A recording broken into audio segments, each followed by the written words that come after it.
எப்படி இருக்காங்க எப்படி தெரிஞ்சுன்னா அடைக்க ஓடி உட்காந்து பாருங்க.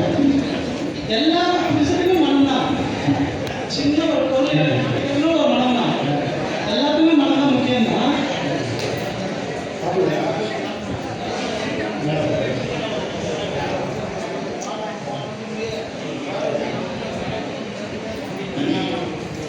எல்லா விஷயத்துக்கும் மனம் தான் சொன்னீங்க. மனம் இல்லாமல் எதுவுமே இல்லை. அந்த மனத்தை செயல்படுத்துறது யார் சார் சொல்லுங்க? யாருன்னா நான் ஆடி படிக்கிறான் தெரியல.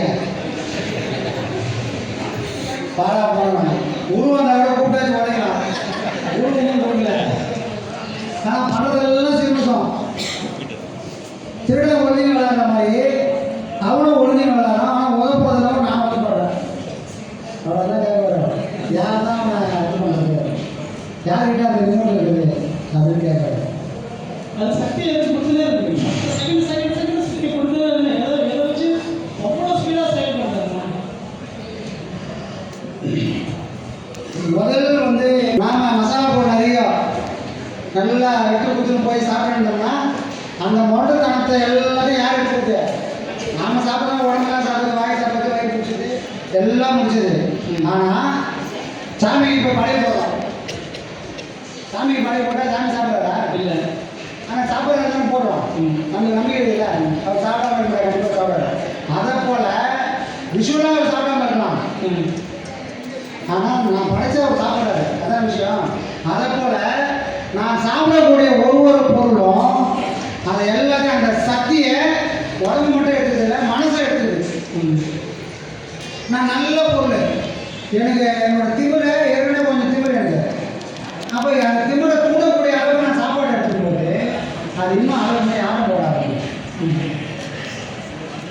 அப்போ முதல்ல எங்கே வருதுன்னா உணவில் கை வைக்கணும். மனசு தப்பு பண்ணுது அதை சரி பண்ணணும்.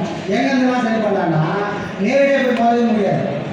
அது எங்கே கை வைக்கணும்? முதல்ல சாப்பாடு நின்று கை வைக்கணும். அதனால் உப்பு போட்டு சாப்பிட. இப்போ யாரும் உப்பு போட்டு சாப்பிடல. ஏன்னா எல்லாரும் கொலஸ்ட்ரால் இருக்குது. ஆனாலும் மனம் அடங்கலையே. அப்போ உப்புக்கும் மனசுக்கும் சம்மந்தமே கிடையாது. நம்மளா ஒரு கற்பனை செஞ்சுக்கிறோம். சரிங்களா? விஷயம் என்ன? முதல்ல நம்ம சாப்பாட்டில் கை வச்சுங்க. அதில் காரம் புளிப்பு உப்புன்ற பொருளை அளவோட வச்சிங்கன்னா மனசோட வேகம் தானாக குறையும். அதுக்கு அடுத்து அதை எப்படி பண்ணான்னா மனம்ன்றது ஒரு பூதம்.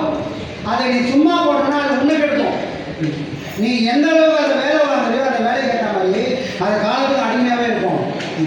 நீ வேலை கொடுக்கலன்னா அது முதலாளி ஆகும். அதுக்கு நீ வேலை செய்ய ஆரம்பிச்சுடுவ. அப்போ நான் என்ன பண்ணணும்? இப்போ முதல் பாடம் பண்ணுறோம். சும்மா பண்ணுறோமா? நாம தான் பயிற்சி பண்ணணும். நாம தான் கவனிக்கணும். அது கூட நாம தான் இன்னொரு விஷயத்தையும் சொல்லணும். யார் இதெல்லாம் பண்ண போகிறது? ஒரே மனம் 3 வேலை செய்யுது.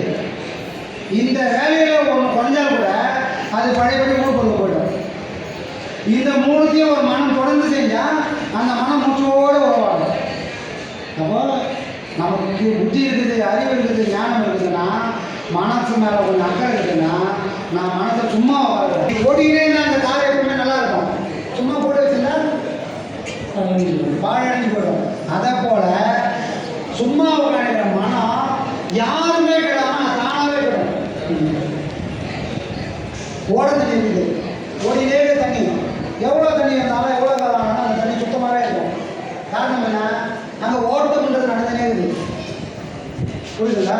இதே ஒரு குளத்தில் தண்ணி வந்து ஊறி வச்சு இப்போதான் தெரிஞ்சது. அப்பனும் இன்னும் அப்பா கூட தான் இருக்காங்கன்னு. இப்போ நீங்கள் வந்து நேராக உட்காந்து பார்த்தீங்கன்னா தெரியும் இல்லை யார் யார் இருக்கிறாங்கன்னு. அதில் காலையில் வந்து வச்சு ஒரு 5-10 செகண்டில் கண்டுபிடிச்சிட்டாரு. எப்படின்னா நீங்கள் இந்த கையை பாருங்க, அப்பாவோட முகத்தை பார்த்தா தெரியும் உங்களுக்கு.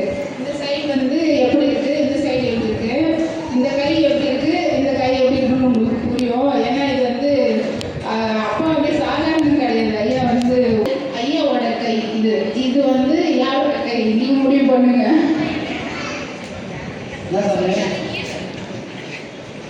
இது இந்த பக்கம் இருக்கு பார்த்தீங்களா? இந்த பக்கம் இருக்கிறது வந்து ஐயாவோடது. அப்போ இந்த சைடு இருக்கிறது யாரோடது? இருமுகம். தியாகசாமியோடது. ஜீவசாமி தியாகசாமி. நீங்க முடிவு பண்ணி சொல்லுங்க. நான் வந்து வச்ச 10 செகண்ட்லயே என் மைண்ட்ல வந்துச்சு சத்யா கண்ணன் மாட்டி போச்சு. அது யாருன்னு சொல்லுங்க சொல்லுங்கன்னு சொல்லிட்டு நீங்க சைட்ல பார்த்தா தெரியாது சாமி. அங்க நேரா உட்காந்து பாத்தீங்கன்னா தெரியும். அப்பாவும் ஐயாவும் அந்த சிலருக்குள்ள தான் இருக்காரு. அது வந்து எப்படி அது உங்க கைவானதுல எப்படி அவர் வந்தாரு? ஏமா ஐயா ஒரு சிலையை கோயிலை முருகனாவே வச்சுட்டாருமா. அது நீங்க நான் பார்க்கணும். ஒருவேளை நான் அப்படி பார்க்கறேன்னா இல்ல அது எப்படின்னு எனக்கு தெரியவே இல்லை. அங்க பார்க்கும்போது டிஃபரன்ஸ் கரெக்டா தெரியுது. இந்த கைக்கும் இந்த கைக்கும் நிறைய டிஃபரன்ஸ் இருக்கு. இந்த இந்த கண்ணும் இந்த சைடு பாருங்க. இது வந்து ஐயா நம்ம பேரொழி. இந்த பக்கம் இருக்குது நீங்க. அந்த மூக்கெல்லாம் பார்த்தீங்கன்னா அங்கிருந்து பார்த்தா தெரியும் ஐயா அது யாருன்னு தெரியும்.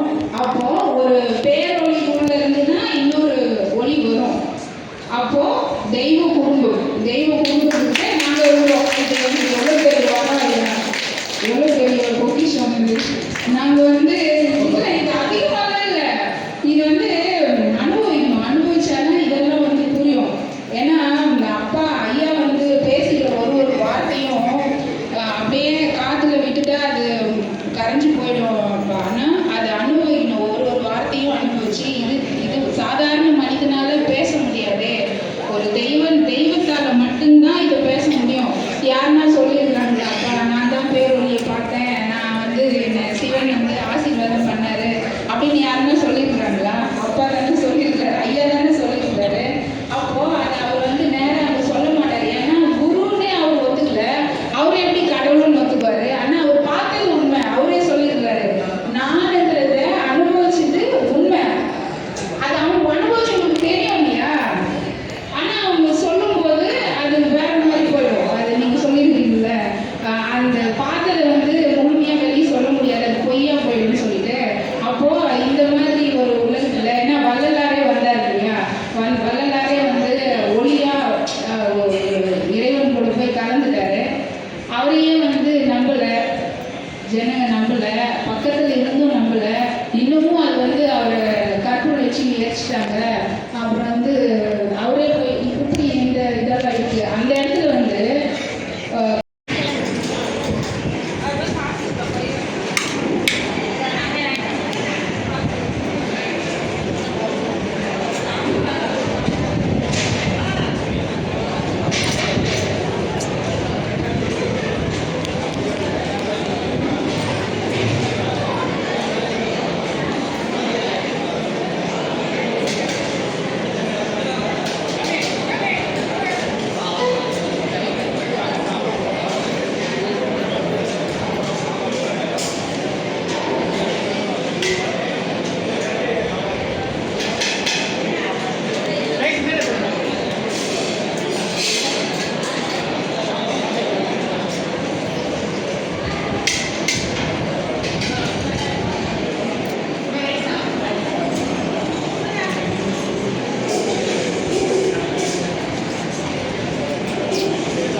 ஆமாம் இங்கிட்ட உடையுமா இங்கிட்டு விடுமா